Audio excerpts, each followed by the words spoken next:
জানিতে। কখনো শত্রু হইয়া করেন সংগ্রাম, আবার কখনো অনুভূত হয়ে প্রভু করেন প্রণাম। তার অপার মহিমার উজ্জ্বল দৃষ্টান্ত হলো পারিজাত হরণ। সেই অপূর্ব ঈশ্বর লীলা পারিজাত হরণ আজ আমি বর্ণনা করব আপনাদের সম্মুখে। শ্রবণ করুন সেই অমৃত বাণী। এককালে গোবিন্দের মনে বিহারের বাসনা জেগেছিল। সে কারণ গোবিন্দ রুক্মিণীকে নিয়ে রৈবত পর্বতে গিয়েছিল। তারা রৈবত পর্বতে অতীব আনন্দের চিত্রে দিন যাপন করতে লাগলেন। ভক্তমণ্ডলী ভক্তিমতী মায়েরা, হঠাৎ গোবিন্দের মনে বিহারের বাসনা জেগেছিল কেন শুনুন। রুক্মিণী গোবিন্দকে একান্তভাবে পাওয়ার জন্য 1 বছর ব্যাপী ব্রত করেছিলেন। ব্রতের প্রায় শেষে রুক্মিণী মনোবাসনা পূর্ণ করার জন্য গোবিন্দের মনে বিহারের বাসনা জেগেছিল। সেই হেতু গোবিন্দ রুক্মিণীকে নিয়ে রৈবত পর্বতে গিয়েছিল। তারা রৈবত পর্বতে আনন্দের দিন যাপন করতে লাগলো। এইভাবে কিছুদিন গত হওয়ার পর নারদ আসছে গোবিন্দের দর্শনে। নারদ ধীরে ধীরে রৈবত পর্বতে পৌঁছে গেল। নারদকে দেখে গোবিন্দ প্রিয় ভাষায় সম্ভাষণ করিল। বসের আসন দিয়ে জানালো, বলো নারদ, কি হেতু আগমন তব আমার নিকট? নারদ জানালো, ওগো ঠাকুর, গিয়েছিলাম ইন্দ্রের ভবনে।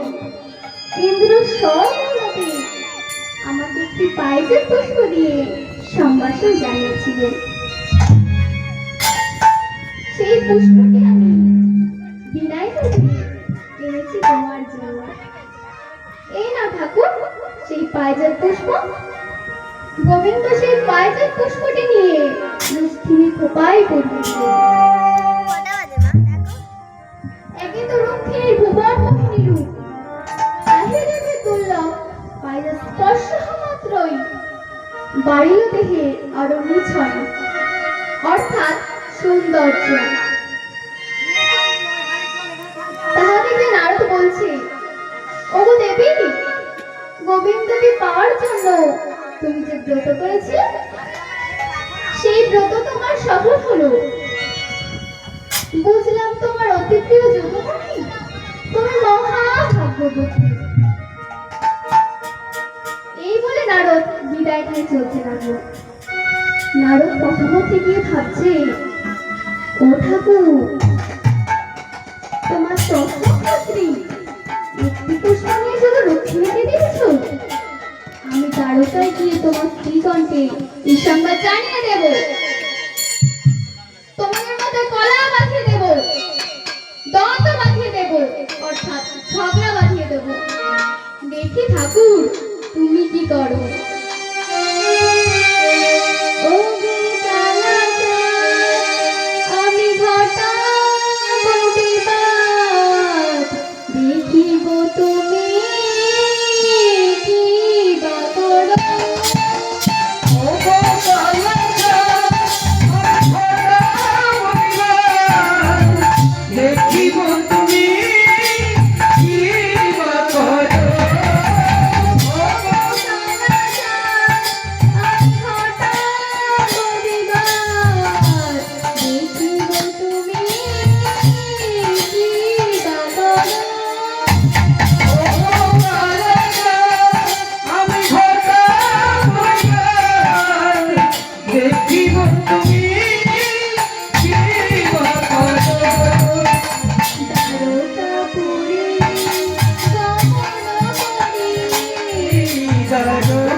কাপুরে গমন করি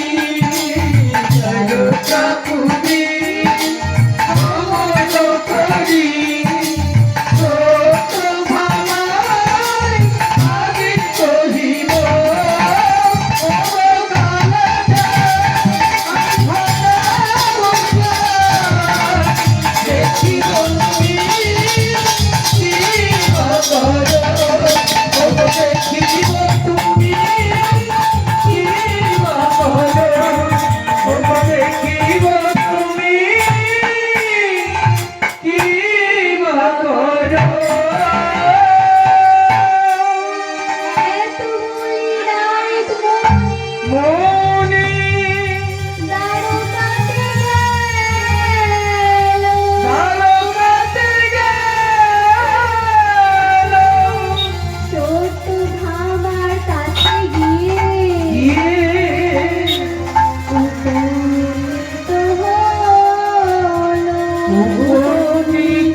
সত্যভামা নাচকে দেখে জানাচ্ছি। কোথা থেকে আসছো মণিবর? নারদ বলছি। শোনো দেবী, দুষ্ট জন কখনো ভালো হয় না। মুখে মিষ্টি কথা বলবে, হৃদয় ভরে তাদের কালকুট বিষ। তুমি গোবিন্দকে চেনো না, সবসময় ফলে ভরা মন। শোনো, আমি গিয়েছিলাম ইন্দ্রের কাছে। ইন্দ্র খুশি হয়ে আমাকে একটি পারিজাত পুষ্প দিয়েছিল। সেই পুষ্পটি আমি যত্ন করে গোবিন্দকে দিলাম। আর গোবিন্দ কি করলো জানো? সঙ্গে সঙ্গে সেই পারিজাত পুষ্পটি লক্ষ্মীর খোপায় পরিয়ে দিল। সেই পারিজাতের কি গুণ শোনো। পারিজাত অঙ্গে রেখে যা মনে করবে সেই মনে পাবে। দেহের সৌন্দর্য অধিক হবে, রোগ শোক জোড়াব্যাধি কিছুই আর থাকবে না। দেবের দুর্লভ সেই মনোহর পুষ্পটি গোবিন্দ তোমায় দিতে পারলো না, দিল সেই রুক্মিণীকে। এইবার বলো দেবী, গোবিন্দ তোমাদের ভালোবাসে কি? আমি জানতাম কৃষ্ণপ্রিয়া সত্যভামা, এখন দেখছি কৃষ্ণপ্রিয়া রুক্মিণী। নারদের মুখে বাক্য শ্রবণ করে কৃষ্ণের যতিক কান্তাগণ হর্ষিত হলো। আর সত্যভামা কি করছিল? অভিমানে দেহের অলঙ্কার সব ছিঁড়ে ফেলতে লাগলো এবং অশ্বপূর্ণ নয়নে বলছে, আমি গোবিন্দের কাছে এত অপদার্থ হলাম, ঘৃণার চোখে দেখে আমাকে, এই প্রাণ আমি আর রাখবো না। এই বলে সত্যভামা প্রবেশ করলো। ভূমিতে গড়াগড়ি খাচ্ছে আর আপন মনে কাঁদতে লাগলো। তাহা থেকে নারদ মনে মনে হাসতে লাগলো আর বলছে, এইবার ভারী মজা হবে, দেখবো ঠাকুর সত্যভামাকে তুমি কেমন করে সান্ত্বনা করো। এই বলে নারদ কি করলো গো? ভাবছে এই সংবাদ একটু ঠাকুরকে জানিয়ে আসি। ও বাবারা, এই ভব সংসারে অনেকে এদের মতো আছে গো, কারো সুর তারা দেখতে পারে না। যে কোনো ভাবে মিথ্যা করে এর কথা তার কাছে, তার কথা ওর কাছে বাঁধিয়ে দূরে দাঁড়িয়ে ঝগড়া দেখে, মজা দেখে আর মনে মনে আনন্দ করে। বেশ হচ্ছে, নারদ এখন তাই করছে, ঝগড়া বাঁধিয়ে এখন চলেছে ঠাকুরকে জানাতে। নারদ যখন রইমতে গেল গোবিন্দ জানালেন, এই কি মণিবর, এই মাত্র গেলে আবার কোথা হতে কি সম্মান এসেছো তুমি? নারদ জানালেন, ওগো ঠাকুর, গিয়েছিলাম দ্বারকায়, তোমার বৃত্তান্ত সব জিজ্ঞাসা করলাম সত্যভামা, তাকে খুলে বললাম সবকিছুর বিবরণ এবং প্রসঙ্গে প্রসঙ্গে পারিজাতের কথাও বলেছি। এমন করবে সত্যভামা? কি করে জানবো ঠাকুর? দক্ষিণকে পায়ে তার পুষ্প দিয়েছে শুনে সত্যভামা অভিমানে দেহের অলংকার সব ছিঁড়ে ফেলতে লাগলো এবং ঝুঁকিতে গড়াগড়ি খাচ্ছে আর আদর করে কাঁদতে লাগলো। সবাই তাকে বোঝাতে লাগলো, কারো সবুজ বাক্য মানছে না। তাহা দেখে আমি ভয় পেয়ে তোমাকে জানিয়ে যাচ্ছি। নারদের মুখে বাক্য শ্রবণ করে গোবিন্দ অতি দ্রুত পৌঁছে গেল সত্যভামার কাছে এবং তাকে কত বোঝাতে লাগলো। সত্যভামা বলছে, ওগো স্বামী, কেন এসেছো এখানে? চলে যাও, তোমার মতো কপট কেহ নাই। তুমি তো বলেছিলে সব রমণীর চেয়ে আমিই তোমার প্রিয়তমা। এখন কি দোষে আমার ছাড়লে?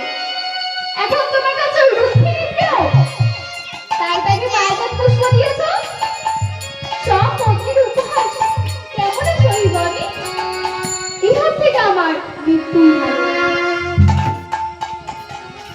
ও মায়েরা, আপনারা হয়তো অনেকে দেখেছেন, শুনেছেন বা জানেন।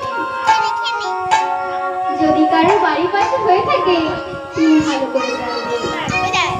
যদি কারো একের অধিক দুইটি বা তিনটি স্ত্রী থেকে থাকে, যদি একটি স্ত্রীকে লুকিয়ে অন্য স্ত্রীকে কিছু দেয় আর অন্য স্ত্রীকে যদি জানতে পারে, তখন আর দুঃখের সীমা থাকে না।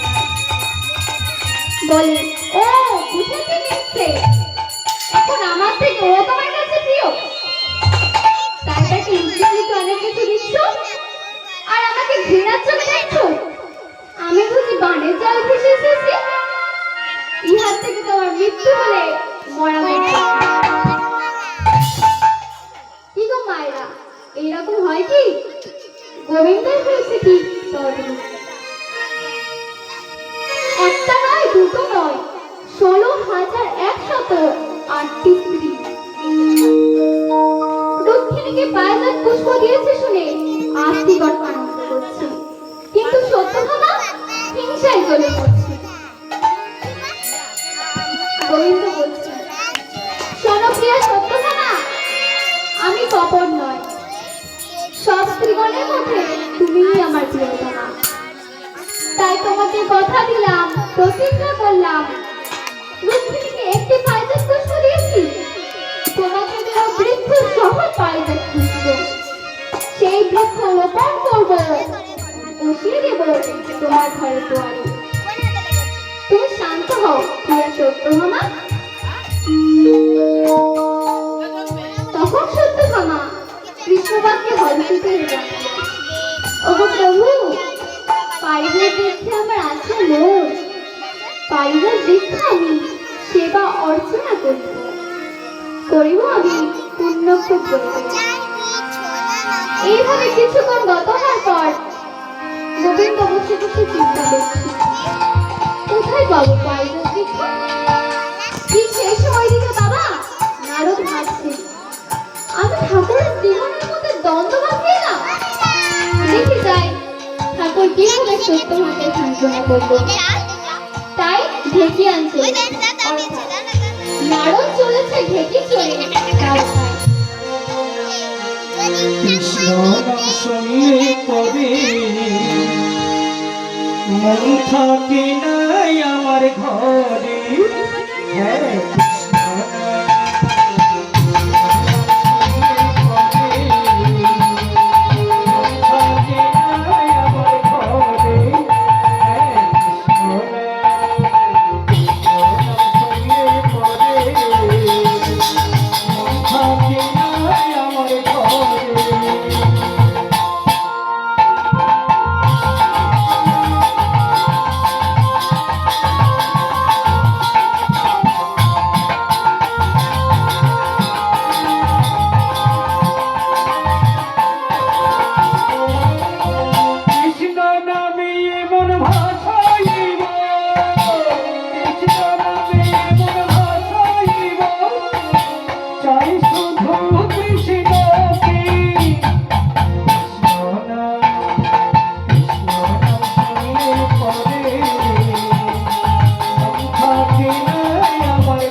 পৌঁছে গেল।